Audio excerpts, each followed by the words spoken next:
Akamu is a very simple wheat cornstarch made from dry corn. It has a very distinctive aroma, especially when made into pap. So welcome back guys to my channel. In today's video, I'm simply going to show you how to make your own akamu, which is also known as pap or wheat cornstarch at home. Keep watching and see how this is made from scratch.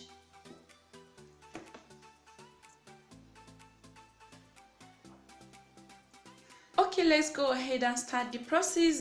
Apart from the white corn or the yellow corn, you can also use guinea corn or millet to make this as well. You can as well combine the millet or guinea corn with the white or yellow corn. So what I'll be doing in this video is to combine the guinea corn with the white corn to make this. The first thing you're going to do is to rinse this thoroughly. So I would love to bring this into a bigger bowl, then add water to rinse. You quickly rinse this to make sure there is no sand or dust in it. In this case, you need another bowl to rinse it inside.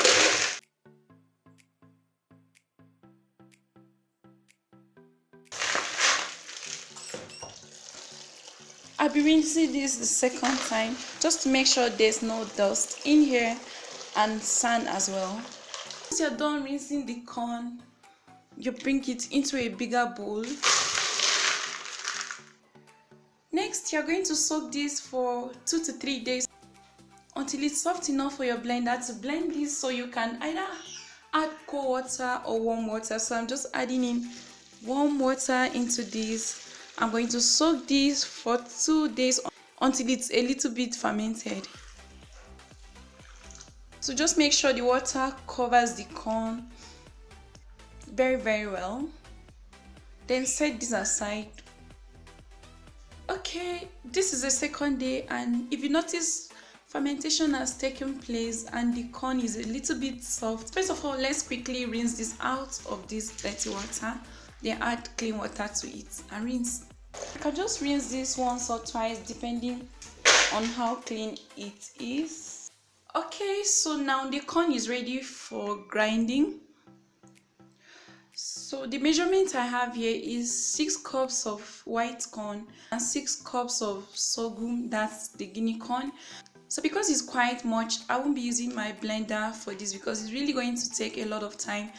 I'm just going to take this outside to the commercial grinder. I'll be using the heavy duty grinder to grind this. That will be done behind the camera. Please stay tuned. And just before I take this to the grinder, I would like to add few spices to this. So I'm using this dry ginger and dry chili pepper. The pepper is not really that spicy. The pepper is going to add a little heat to the akamu, and while the ginger add a nice flavor to it. So this is just my reason for adding this, just to add to the taste. Meanwhile, I'm going to rinse this and add to it. Let me just quickly transfer this.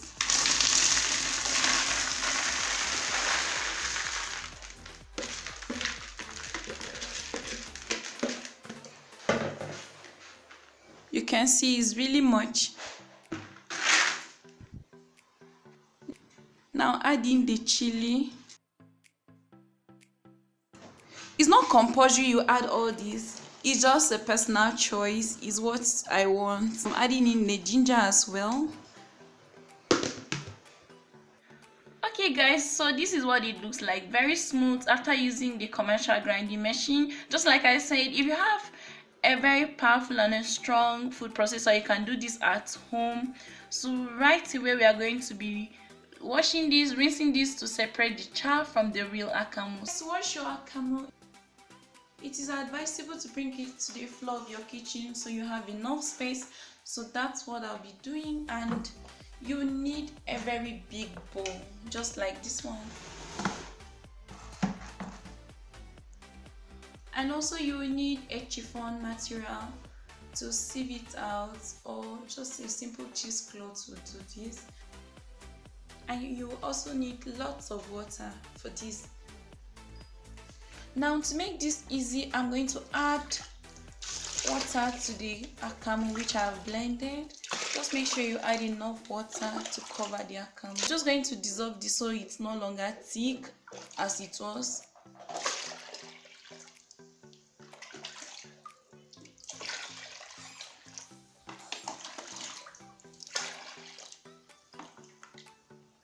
After you've added the water, just try and mix it up to dissolve the thickness.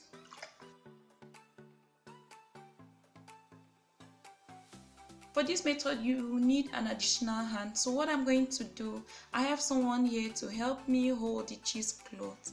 You can simply tie the cheesecloth over the bowl you are using. That's if you're using a smaller bowl, you can tie it to the bottom of the bowl. But right here, I have an additional hand. In this case, I'm just going to fetch the dissolved akamu into the rubber with the cheesecloth on it. So we are going to sieve it out this way. So just watch.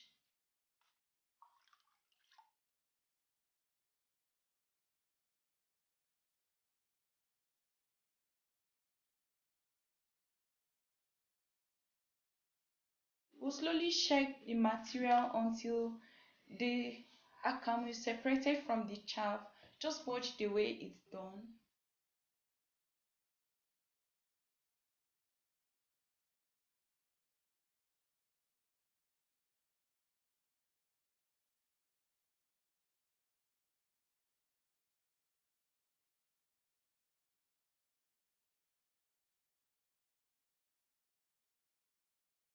This process is very simple because the material is very light, and so it's easy to just sieve this out at once instead of having to fetch it over and over. This is just the method I've been using for a while and it's very quick.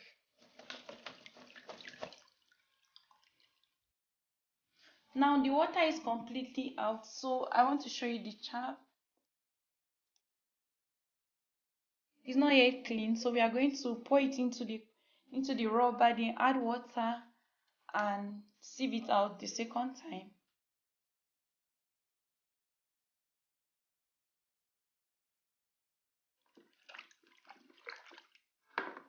And now I'm going to empty this into the material again the second time, just to make sure I remove all the starch from the chaff.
When you are doing this, just make sure your sink is very clean.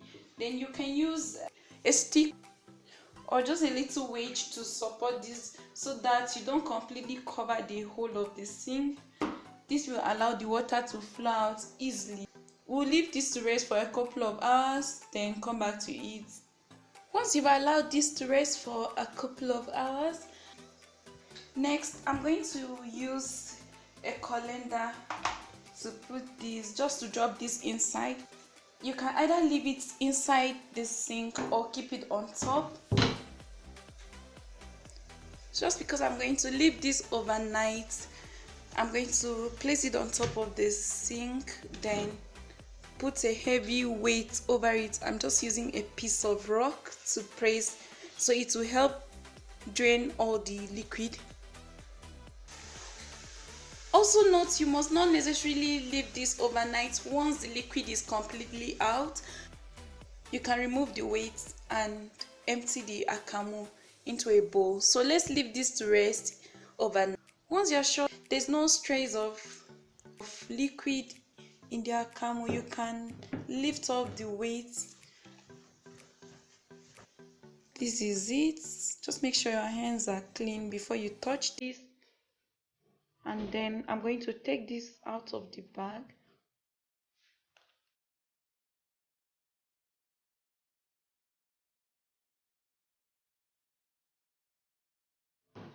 So this is what it is like. So what I'm going to do is to bring this into a mold.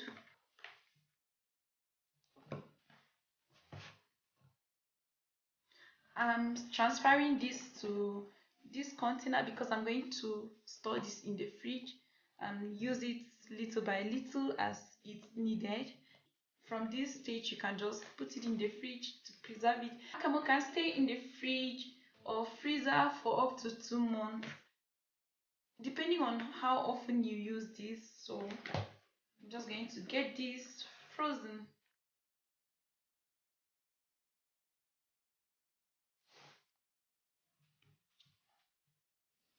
I'll just use a spoon to smoothen this up and we are done. Watch out on how to make akamu meal. That will be in another simple video which I'll be putting up very soon. So guys, this was how to make akamu using dry corn. I hope you loved this video. Like this video, leave your comments below, subscribe at the end of this video, and also share this with your friends. Bye, until next time.